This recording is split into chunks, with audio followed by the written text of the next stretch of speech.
주안의 만나 10월 6일 목요일 묵상을 함께 나누도록 하겠습니다. 오늘 말씀은 사무엘하 12장 1절에서 14절 말씀으로요, 나단의 책망이라고 하는 제목으로 함께 묵상을 나누도록 하겠습니다. 자, 오늘 본문은 하나님께서 다윗에게 나단을 보내심으로 인하여 다윗의 범죄를 드러내시고 그에 대한 형벌을 부여하시는 내용을 말씀을 하고 있습니다.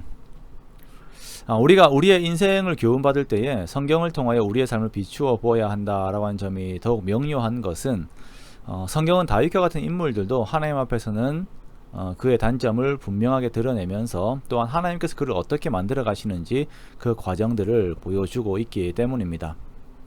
오늘 하나님께서는 다윗의 죄를 드러내십니다. 하나님께서 다윗의 죄를 드러내시는 이유는 하나님께서 그를 사랑하시기 때문입니다. 만약 사랑하시지 않는다면 그에게 회개할 기회조차 주지 않으시고 그를 형벌로 집어넣으셨을 것입니다. 그러나 하나님은 다윗이 스스로 그의 죄를 돌아보고 그에게서 빠져나와 그 죄에서 빠져나와서 다시금 하나님과의 온전한 관계 속으로 들어가기를 원하셨습니다. 자신의 욕망을 위한 모든 것이 완벽하게 이루어졌다라고 생각을 하고 있는 다윗에게 선지자 나단이 찾아옵니다. 이 나단은 과거에 다윗의 마음에 품고 있던 그 하나님의 성전에 대하여서 논의를 함께 했던 사람입니다. 영적인 대화, 좋은 대화를 함께 했던 사람이에요. 나단이 다윗에게 찾아와 하나님의 말씀을 전달을 하는데요, 1절에서 보면 여호와께서 나단을 다윗에게 보내시니라고 말씀을 하고 있습니다. 즉 다윗은 그의 죄를 아무도 모르고 있을 것이다 라고 생각을 하였지만 하나님께서는 다윗의 계획, 그 과정들도 이미 다 아시고 또한 다윗이 어떻게 회복이 되어야 하는지도 모두 알고 계시면서 그에 맞는 조치를 취하시는 것입니다. 하나님은 모든 것을 알고 계시는 전지하신 하나님이십니다.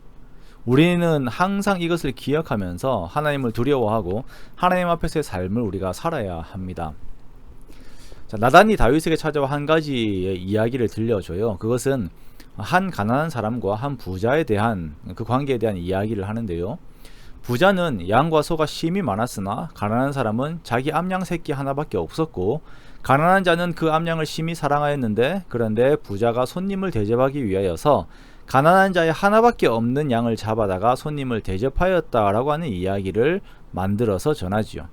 자, 이 말을 들은 다윗은 매우 노하면서 말을 합니다. 그 사람은 마땅히 죽을 것이다. 그 부자는 가난한 자에게 양을 4배나 갚아 주어야 할 것이다 라고 말하면서 분노합니다. 이때 나단이 이야기를 해요. 당신이 그 사람이라. 그리고 하나님의 말씀을 전합니다.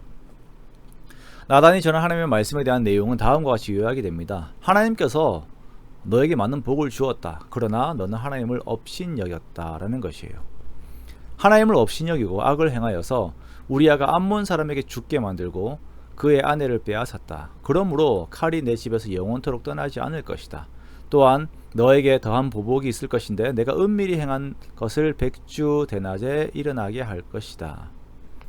참으로 무서운 말입니다. 다윗이 하나님의 은혜를 기억하고 성전 건축을 생각하였을 때에는 그에게 영원한 언약이 약속되었었는데 하나님을 업신여길 때에는 형벌이 더욱 확대되어서 그에게 주어지는 것입니다. 이 말씀에 따라 다윗의 아들의 반역이 일어나게 되고 또한 다윗의 후궁들이 백주 대낮에 욕을 보이게 되고 밧세바와의 범죄에서 일어난 아이는 죽게 되어요. 자, 아이가 죽고 다윗이 이러한 욕을 보이게 되는 형벌을 받게 되는 가장 큰 시발점이 어디에 있습니까?